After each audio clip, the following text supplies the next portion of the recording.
सोड पढ़ेंगे ना, फिर हम सिफिलिनियम को पूरा डिटेल में पढ़ाऊँगा, फिर आपको मज़ा आएगा कि व्हाट इज़ द सिफिलिस, क्या करती है। Thuja, anti vaccination, anti psychotic, anti vaccination, anti psychotic. आगे चलें जी। सोराइनम, अगेन सोराइनम स्किन की डिजीज़ की नसोर्स है, और ये सबसे पहले नसोर बनने वाला ये नसोर है। सल्फर स्किन की बादशाह है सोरा की। सिपिया अगेन बड़ी स्किन की बड़ी वह अल्ट्रा कंसेप्टिव पे भी ये बड़ी यूज़ होती है, और सोराइसिस में हम इसको बड़ा यूज़ करते हैं, एलोपेशिया में हम इसको यूज़ करते हैं। हाइड्रोकोटाइल, मैंने इसका आगे बड़ा जिक्र किया। हाइड्रोकोटाइल वह दवाई जिसमें ऑटोम्यून का जिक्र है, SLE, और बेशुमार लोग कई स्किन की डिजीज़ हाइड्रोकोटाइल से ही ठीक करते हैं। मैग्नीफीरा इंडिका, ये वाइट दवाई है जिसके अंदर आप पढ़ेंगे ना तो इसमें लिखा है वाइट स्पॉट। ये क्या है? मैंगो ट्री है। ये वाइट दवाई है जिसको आप पढ़ेंगे जिसमें वाइट स्पॉट का जिक्र है। ये आज बोरक में जाके पढ़े ना। सोरेलिया भी कदीम ज़माने से ये प्लांट है, ग्रुप से तल्लक है, लोग इसको कसरत से सुना। लेकिन मेरी बात याद रखें, ये दवाइयाँ काम करेंगी, करती भी हैं, पार्शली करेंगी। जो मैंने आपको सोर्स और वजह बताई है, जब तक आप वो नहीं करेंगे 10% ठीक करेंगे। जब वो अप्रोच लेंगे तो रिज़ल्ट बढ़ जाएंगे। सेलेनियम का भी बड़ा स्किन पे रोल है जी, सोराइसिस में बड़ा, ख़ास करके फोल्डिंग एरिया जो होते हैं। और सेलेनियम हमारा एक धात है। ये सेलेनियम जो है, इसको आपकी किताबों में ये नहीं मिलेगा। इंटरनेशनल इसकी प्रूविंग आई हुई है। ये जो है ना, जो उसको कहते हैं ऑक्सीडेंट, जिसको कहते हैं डीऑक्सीडाइट करना, ये बहुत बड़ी एंटीऑक्सीडेंट है। ये जो टूट फूट का अंदर अमल है, जो जंग लगने का जिसका मैंने देखा, ये इसके पढ़ेंगे ना आप जाके इंटरनेशनल, आप इसको जनरली पढ़ें कि इसकी हज़ारों किस्म की प्रूविंग आई हुई है। तो सेलेनियम बेसिकली एंटीऑक्सीडेंट है, तो वो कॉज है ऑक्सीडेंट का, ये एंटीऑक्सीडेंट है। पेपरामेंथिक्रम, ये भी चूँकि अच्छा, बोरक का जो थेराप्यूटिक है ना जी, आप बोरक का थेराप्यूटिक पढ़ें। बोरक के थेराप्यूटिक में आपको क्या मिलेगा? आर्सेनिक एल्बम मिलेगी। बोरक के थेराप्यूटिक में आपको मैंगनीफीरा मिलेगी, उसमें आपको मिलेगी अर्जेंटम मेट मिलेगी। 3-4 दवाइयाँ उसने लिखी हुई हैं, आप उसका थेराप्यूटिक इंडेक्स निकाल के देखिए।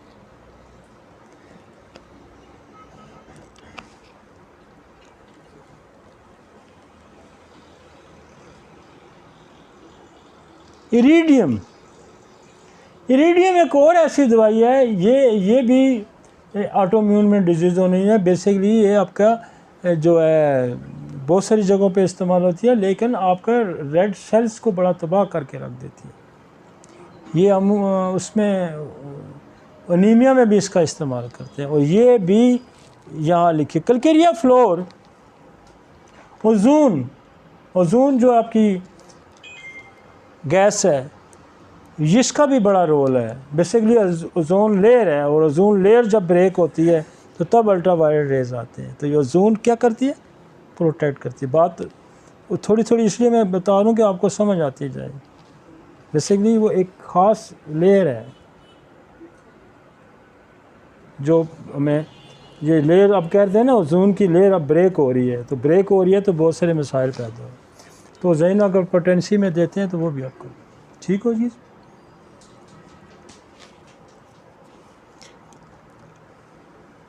प्लमोमेट मैंने बेहताशा इस्तेमाल की। प्लमोमेट डिस्कलरेशन ऑफ द स्किन की बादशाह दवाई है, डिस्कलरेशन ऑफ द स्किन।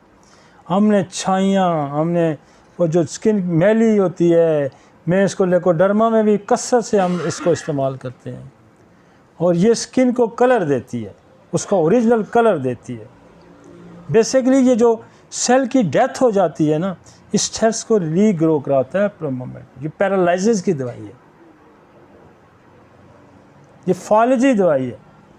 कोई भी सेल का फंक्शन जब नहीं करता, फुली काम नहीं कर रहा, तो प्लमोमेट का सहारा आपको लें। और ये बहुत मज़े की दवाई है। स्पेशली हम इसको लेकोडर्मा में भी इस्तेमाल करते हैं, हम इसको डिस्कलरेशन ऑफ स्किन में भी इस्तेमाल करते हैं, हम छाइयों में इसको इस्तेमाल करते हैं, फ्रैकल्स में इसका इस्तेमाल करते हैं। एक फिर उसको हमें एक वो जगह उसको क्या कहते हैं जो कॉन्ट्रैक्ट हो जाती है स्किन, उसको अभी नाम याद आ जाएगा, जिसमें स्किन खिंच जाती है बिल्कुल ना, है? नहीं, पूरी स्किन ही खिंच जाती है, उसको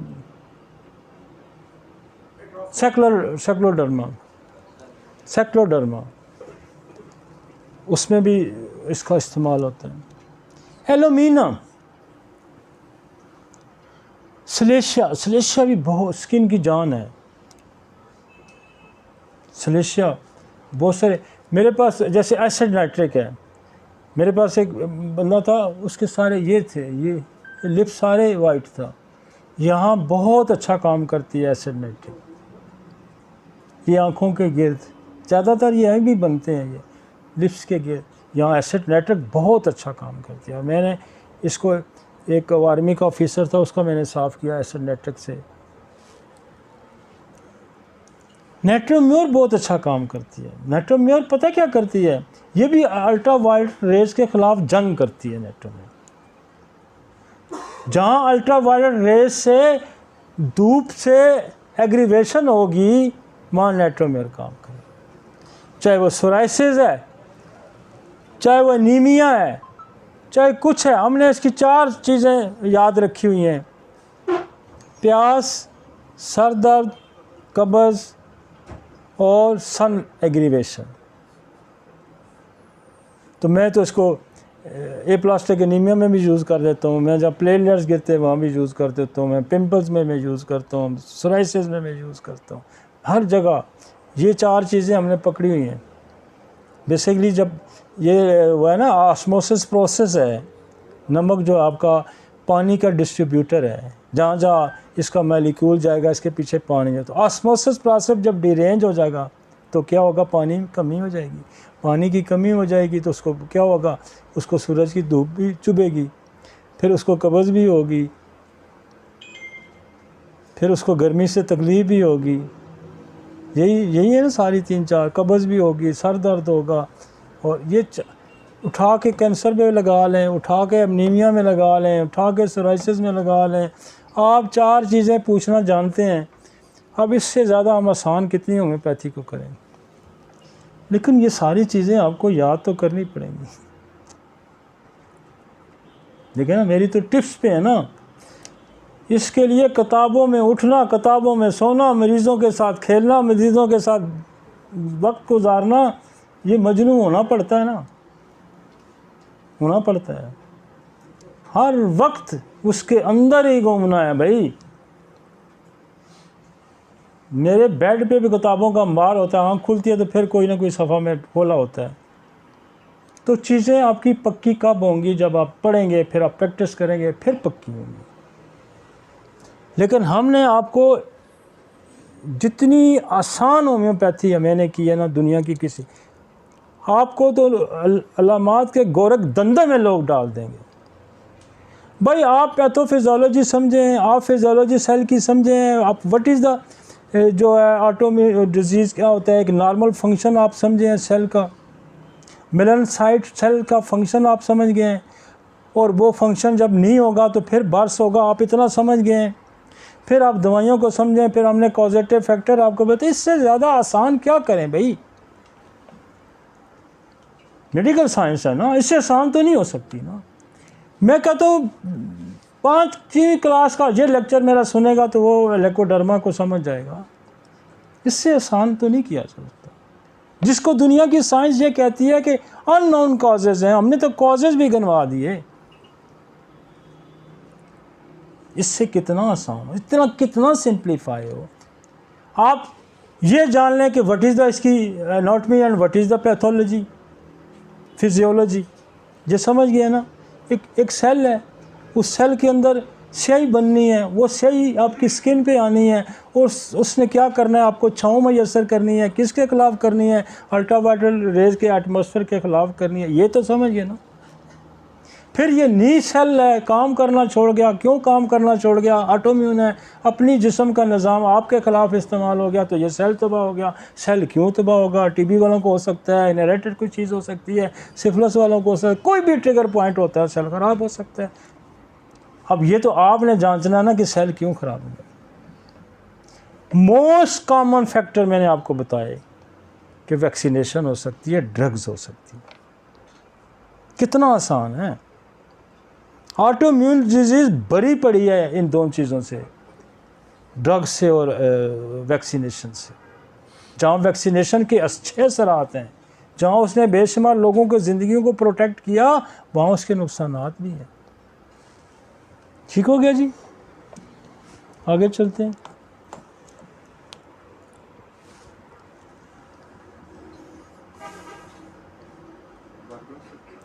बरबरस पता क्या है?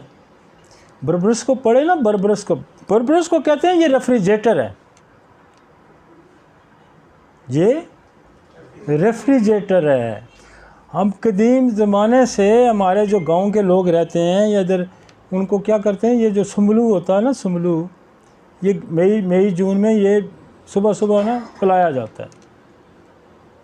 कूल्ड, ठंडा, स्किन की डिजीज़ से प्रोटेक्ट करने के लिए कि आपकी बॉडी के अंदर वाटर की सर्कुलेशन बढ़े, आपको जो धूप गर्मी अफेक्ट ना करे, तो ये बरबरस पिलाई जाती है। इसको कहते हैं रेफ्रिजरेटर। ये फ्रिज है, ये टेम्परेचर को ठंडा रखता है। ये पहाड़ों में या ये पंजाब, ये पोठवार में ये बहुत यूज़ होता है भाई। सुमलू, काला सुमलू इसको कहते हैं। इसी से बरबरस बनती है, इसके छिलके से। मैं खुद बनाता हूँ घर में। हम बरबरस बाज़ार से नहीं खरीदते, काबला सुमलू के छिलके लेके उसको पीस के बनाया जाता है। ऑरोमेट अगेन एक बहुत बड़ी दवाई है। जब भी इलाज के दौरान डिप्रेशन निकाल देता है, मैं तो अक्सर डॉक्टरों को कहता हूँ जब खुद भी कोई समझ लगे तो ऑरोमेट खा लिया करो, ताकि आपको दोबारा एनर्जी मिले, फिर पढ़ो, फिर समझो, फिर कुछ करो। ठीक है जी। नाइट्रिक एसिड का मैं जिक्र कर गया हूँ।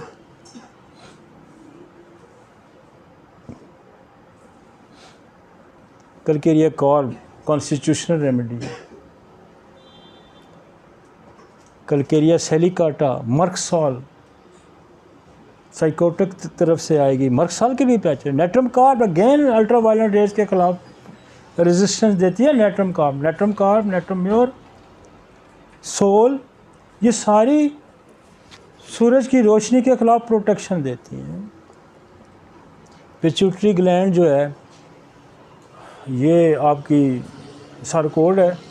बेसिकली बहुत सारे हमारे जो जैसे थायराइड है या आपकी ओवरी के फंक्शंस हैं, सारे फंक्शन कहाँ से स्टिमुलेट होते हैं? DNA, epithalamus, pituitary, thyroid, ovary. तो जितने भी आपके, ये आपका जो ग्लैंड का मास्टर ग्लैंड है ये पिट्यूटरी ग्लैंड। तो बहुत सारी बॉडी की जो सिक्रीशन ग्लैंड की होती हैं, अगर पिट्यूटरी सही सारे आर्डर ले रहा होता है तो पिट्यूटरी को अगर आप सपोर्ट रखेंगे तो बहुत सारी चीज़ें आपकी, एक हार्मोनल फंक्शन भी हमने बताया था और डिस्टर्बेंस, उसमें भी ये काम आती है। तो अल्टीमेटली बस होती नहीं दवाइयाँ। अल्टीमेटली आपने इसकी समझना है जी, मैं कंक्लूड करता हूँ, आपने ये समझना है कि इसका नॉर्मल फंक्शन इस मेलानोसाइट सेल का क्या है। वो कलर बनाता है, कलर पहले बन के कहाँ आता है, मेलानोसोम में आता है, वो छोटे छोटे जो हमने ग्लैंड बताए पॉकेट, उनके अंदर आता है, वहाँ से फिर केराटोसाइट्स के सेल के अंदर जाता है और फिर वहाँ से स्किन के अंदर यूँ फैल जाता है। ठीक है जी, this is the normal function.